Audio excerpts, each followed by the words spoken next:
नमो बुद्धाय मित्रों। ये बात कोई सुन ना ले। ये बात हम सबके कानों में पड़ी होगी और हमारे मुंह से भी निकली होगी, लेकिन सोचने की बात यह है कि यह वाक्य कब कब हमारे मुंह से निकलता है और कब कब हमें उसे सुनना पड़ता है। ऐसी कौन सी बात है जो हम दूसरों के कानों में नहीं पड़ने देना चाहते। वास्तव में अशांति का कारण तो हम स्वयं ही होते हैं। हम इस बात को देख पाएं या ना पाएं, परंतु ये सत्य है, क्योंकि जाने अनजाने मूर्खतावश हम खुद ही अपनी वो बातें दूसरों को बता देते हैं जो हमें कभी भी नहीं बतानी चाहिए। और वही बातें जो जाने अनजाने हमने दूसरों के सामने बता भी दी तो वही हमारे दुख का कारण बन जाता है, वही हमारे झगड़े का कारण बन जाता है। और फिर बाद में हमें बहुत ही पछतावा होता है कि मुझे ये बात किसी को नहीं बतानी चाहिए थी, मेरी ही गलती थी कि मैंने जाने अनजाने में ये बात सभी को बता दी। इसीलिए आज की जो बात कहानी के द्वारा मैं आपको सुनाने वाली हूँ, उसे सुनने के बाद आपको स्वयं ही ऐसी बातें पता चलेंगी जो आपको कभी किसी को नहीं बतानी चाहिए। ये वो 7 बातें हैं जो आपको कभी किसी को नहीं बतानी चाहिए। क्यों नहीं बतानी चाहिए, इसके पीछे का तर्क भी मैं आपको दूंगी। और इन 7 बातों के अलावा अगर आपको लगता है कि कोई बात ऐसी है जो मुझसे छूट गई या मैं नहीं बता पाई, तो कमेंट बॉक्स में ज़रूर बता देना। इससे पहले कि आप इस बोध कहानी में खो जाएं, यदि आप महात्मा बुद्ध के विश्वासी हैं तो इन दिव्य उपदेशों को ध्यान से सुनें। इन वीडियो को पूरा अंत तक देखें, वरना बाद में आपको बहुत पछताना पड़ेगा। अपने कीमती समय को शॉर्ट वीडियो में लगाने की बजाय पूरी लगाएं, यानी कि पूरा देखें। एक समय की बात है, एक नगर में रिंकू नाम का युवक रहता था। वो युवक बहुत ही गरीब था, कुछ पैसा भी नहीं था उसके पास 2 वक्त की दाल रोटी भी बड़ी मुश्किल से उसको नसीब होती थी। किसी काम की तलाश में दिन रात खोज करने पर भी उसे कोई काम नहीं मिल रहा था। आखिर एक दिन उसने अपनी पत्नी के सामने सारी समस्या बता दी। उसने अपनी पत्नी को कहा कि मैं जिस जगह भी काम मांगने के लिए जाता हूँ तो हर कोई मुझे ये कहकर काम नहीं देता कि हमारे यहाँ काम की ज़रूरत ही नहीं है। मैं काम की तलाश करके थक चुका हूँ। मुझे समझ ही नहीं आया कि मैं तुम लोगों का पेट कैसे भरूं, अपने बच्चों को कैसे पालूं, और ये चिंता मुझे दिन ब दिन खाए जा रही है। ये सुनकर उसकी पत्नी ने कुछ सोच कर कहा कि तुम एक आदमी के पास एक बार ही काम मांगने के लिए जाते हो और जब वह काम नहीं देता तो तुम दोबारा उसके पास जाते तक नहीं हो। अगर तुम्हें उनसे काम लेना है तो तुम्हें हमदर्दी जतानी होगी, तुम्हें उनसे हमदर्दी हासिल करनी होगी, अपनी गरीबी दिखानी होगी ताकि वो लोग तुम्हारी मजबूरी समझ सकें। इसलिए शर्म मत करो, उन्हें अपनी मजबूरी बताओ, अपनी गरीबी बताओ, और इसी उपाय से ही तुम काम को प्राप्त कर सकते हो। ये बात रिंकू के मन में बैठ गई और अगले दिन काम मांगने के लिए वो उसी सेठ के पास जा पहुंचा जहां पर वो पिछले दिन काम मांगने के लिए गया था। लेकिन इस बार उसने हाथ जोड़कर उस सेठ से प्रार्थना की। उसने विनती की कि वो बहुत ही गरीब है और इस काम की उसे बहुत आवश्यकता है।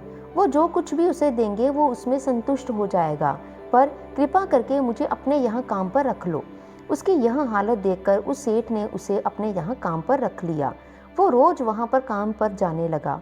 अंदर ही अंदर तो वो बहुत खुश था कि उसे काम तो मिला, लेकिन उसका वेतन दूसरे लोगों से बहुत ही कम था। वही काम जो दूसरे लोग कर रहे थे उन्हें ज्यादा वेतन मिल रहा था और उसे कम वेतन मिल रहा था। जब इस बारे में उसने अपने सेठ से कहा तो सेठ ने आगे से कहा कि देखो भाई, तुम्हें तो काम की ज़रूरत थी, मैंने तुम्हें काम दे दिया। मेरा धन्यवाद कहने की बजाय तुम मुझसे शिकायत कर रहे हो, ये कैसी भलमनसाहत है। ये सुनकर रिंकू वहीं पर चुप हो गया।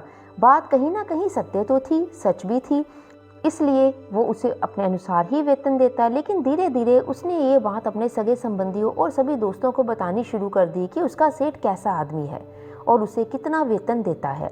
समय बीतता रहा और रिंकू पूरी लगन के साथ अपना काम करता रहा, लेकिन अब परिस्थितियां बदलने लगी थी। सेठ अब रिंकू से दूसरे लोगों से ज़्यादा काम लेता था और उसे कम वेतन देता था। ये बात रिंकू के मन को बहुत ही खलती थी। वो दूसरों से ज़्यादा मेहनत करता था परंतु उसे वेतन कम मिलता था अन्य की बजाय। इससे उसके आत्मसम्मान को बहुत ही गहरी चोट पहुंची। अब धीरे धीरे उसका मन अपने काम से हटने लगा। उसका मन काम में नहीं लगता था। जाहिर सी बात है, ऐसी जगह किसका मन लगेगा जहां आदमी को अपने आत्मसम्मान के साथ समझौता करना पड़े। इसलिए जल्दी ही उसने अपना काम छोड़ दिया और वह घर जाकर खाली हाथ लेकर बैठ गया। अब उसके पास घर का खर्चा चलाने के लिए भी पैसे नहीं बचे थे। इसलिए उसने अपने सगे संबंधियों और अपने दोस्तों से सहायता मांगनी शुरू कर दी। लेकिन उसके दोस्त उसके सामने तो उसे दया का पात्र समझते थे, उसे दिलासा देते थे, लेकिन पीछे से उसका मजाक उड़ाते थे। वह कहते कि रिंकू कितना बेवकूफ़ है, सेठ ने इतना काम लिया और बेचारे को पेंशन भी नहीं दी। अरे हम इसको पैसे दे दें तो ये कल को हमारे पैसे कैसे वापस कर पाएगा? इसकी ऐसी हालत है, काम तो इसके पास कुछ है नहीं, पैसा कहाँ से ला कर देगा? और इसी वजह से रिंकू की हालत दिन ब दिन खराब होती जा रही थी। अब वो दिन रात तनाव में रहने लगा था। वही दोस्त, वही सगे संबंधी जो उसकी अपने होने का दिखावा कर रहे थे, वो उसे दया का पात्र समझ रहे थे। उन्हें उसके ऊपर तरस आ रहा था। सब लोग आकर उसे ज्ञान तो बहुत दे जाते थे, लेकिन कोई उसकी सहायता नहीं करता था। अक्सर ऐसा ही होता, ज्ञान देने वाले तो बहुत मिल जाते, परंतु उंगली पकड़कर हाथ चलने वाले बहुत ही कम। उसे अब पता चल गया एक दिन कि पड़ोस के गांव में एक बौद्ध भिक्षु आया है जो बहुत ही दयनीय है। रिंकू इतना तनाव में था कि उसे कोई रास्ता ही नजर नहीं आ रहा था, इसलिए जाने अनजाने में उस बौद्ध भिक्षु के पास पहुंच जाता है। वहां पहुंचकर वो सीधे उनके पैरों में गिरकर रोने लग पड़ता है। वो रोते रोते उसे अपनी सारी परिस्थिति बता देता है। उसे बताता है कि किस तरह उसके सेठ ने उसका फ़ायदा उठाया और उसके सगे संबंधी उनके साथ कैसा व्यवहार रखते हैं।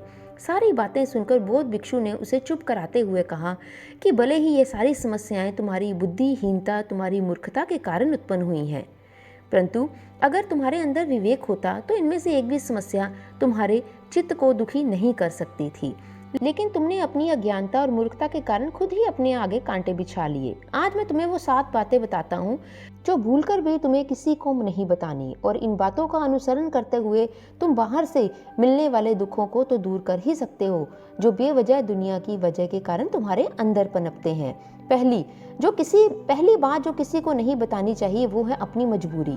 अपनी मजबूरी का दिखावा करके दूसरों का दया पात्र बनकर उनकी सहायता लेने की गलती कभी ना करना। हो सकता है कि आज वो तुम्हारी मजबूरी देखकर तुम्हारी सहायता जरूर कर दें, लेकिन कल वो तुम्हारा फायदा उठाने से कभी नहीं चूकेंगे, और अगर फायदा भी नहीं उठाया तो दूसरों के सामने तुम्हारा मजाक बनाने में कभी भी नहीं चूकेगा। इसलिए कभी भी किसी को अपनी मजबूरी मत बताओ। अगर घर में 2 वक्त की रूखी सूखी रोटी है तो उसे खाकर चुप करके सो जाओ, लेकिन दूसरों को इसकी भनक तक नहीं लगने दो। जरा खुद सोचो, मजबूरी बताने से क्या प्रयोजन होता है इंसान का? या तो दूसरों से सहानुभूति हासिल करना चाहता है या उनसे कोई आर्थिक मदद चाहता है। लेकिन अगर दोनों ही परिस्थितियों में आप देखें तो दूसरा आदमी आपका फ़ायदा उठाने से कभी भी नहीं चूकेगा, और अगर वो फ़ायदा नहीं भी उठा पाया तो अपनी नज़र में तो वो आपको मूर्ख ही समझेगा, बेवकूफ़ ही समझेगा, और दूसरों के सामने आपका मजाक तो ज़रूर ही बनाएगा। इसलिए अपनी मजबूरी के बारे में किसी को मत बताना। दूसरी बात जो किसी को भी नहीं बतानी चाहिए वो है अपने अतीत की गलतियाँ और भविष्य की रणनीति। जरा सोचो कि अगर हम अपने अतीत की गलतियाँ किसी दूसरे को बताते हैं तो उसका क्या प्रभाव होगा? वो गलतियां ठीक तो नहीं की जा सकती, जाहिर है, तो उन्हें बताने का भी क्या प्रयोजन रह जाता है? आप अपने अंधेरे पक्ष को खुद दुनिया के सामने बता रहे हो, खुद अपनी गलतियां दूसरों के सामने बता रहे हो। अगली बात जो मैं आपको बताने जा रही हूँ उसे गांठ बांध लेना, और ये बात किसी को मत बताना। वो है अपनी कमजोरियाँ और अपनी ताकत। अक्सर इंसान को पता नहीं होता कि उसकी कमजोरी या उसकी ताकत क्या है, लेकिन अगर आपको अपनी कमजोरी और अपनी ताकत पता है तो पहली बात, आप बहुत ही बुद्धिमान आदमी हैं, और दूसरी बात कि आपको ये बातें किसी से साझी नहीं करनी चाहिए, क्योंकि अगर आपकी कमजोरियां दूसरों को पता लग गई तो वो आपकी कमजोरियों का फ़ायदा उठाएंगे, और अगर आपकी ताकत पता चल गई तो आपकी वही ताकत आपकी कमजोरी बन जाएगी, क्योंकि वो ताकत दूसरे आदमी को पता है और वो आपकी ताकत की जांच जरूर करेगा। अपनी कमजोरी और अपनी ताकत अपनी पत्नी और अपने पति को भी नहीं बतानी चाहिए, क्योंकि इससे बाद आप तो घर में रहेंगे परंतु आपको हमेशा दुबक कर रहना पड़ेगा। अगली बात जो किसी को नहीं बतानी चाहिए वो है अपने मित्र के बारे में। आप अपने मित्र के बारे में दूसरे लोगों को बताएंगे तो वो आपके मित्रों के साथ अपनी घनिष्ठता बताकर आपको धोखा दे सकते हैं। वो आपके गहरे मित्रों को आपसे दूर करने का प्रयास कर सकते हैं। अक्सर आम आदमी तो ऐसा नहीं करता, लेकिन आपके दुश्मन ऐसा करने की कोशिश अवश्य करेंगे। और दूसरी तरफ आपके शत्रु का भी किसी को पता नहीं लगना चाहिए, क्योंकि आज जो आपका मित्र है कल को अगर वो आपका दुश्मन हो गया तो वो आपके दुश्मन होने के साथ साथ आपको परास्त भी कर सकता है और वो आपको धोखा दे सकता है। इसलिए अपने सबसे अच्छे दोस्तों के बारे में और दुश्मन के बारे में कभी भी किसी को नहीं बताना चाहिए। अगली और आखिरी बात, जब तुम दान करते हो तो दान के बारे में किसी को मत बताना, नहीं तो दान करना व्यर्थ हो जाता है, बेकार हो जाता है। जब आप अपने दान का ढिंढोरा पीटते हो तो इसका मतलब आप ये बताते हो कि आप कितने दानी पुरुष हो। तो ये बात आपके अंदर अहंकार को निर्मित कर देता है। दान हमेशा गुप्त होना चाहिए, वो उतना ही फलदायी और उतना अच्छा होता है। जब आपका बायां हाथ दान कर रहा हो तो दाएं हाथ को भी इस बात का पता नहीं चलना चाहिए कि बायां हाथ दान कर रहा है। ये 7 बातें जो गौतम बुद्ध ने को बताई, इनमें संसार के बहुत से सिद्धांत छिपे हुए हैं। अगर आप इन बातों का अनुसरण करते हुए अपने घर में इनका प्रयोग करते हैं तो आप सुख शांति बना सकते हैं और घर के झगड़ों से दूर रह सकते हैं। आप इन बातों का अनुसरण करें और विवेक बनाए रखें। तो हम आशा करते हैं गौतम बुद्ध जी द्वारा बताई हुई इन 7 बातों का आप जीवन में अनुसरण करेंगे और अपने जीवन को आगे से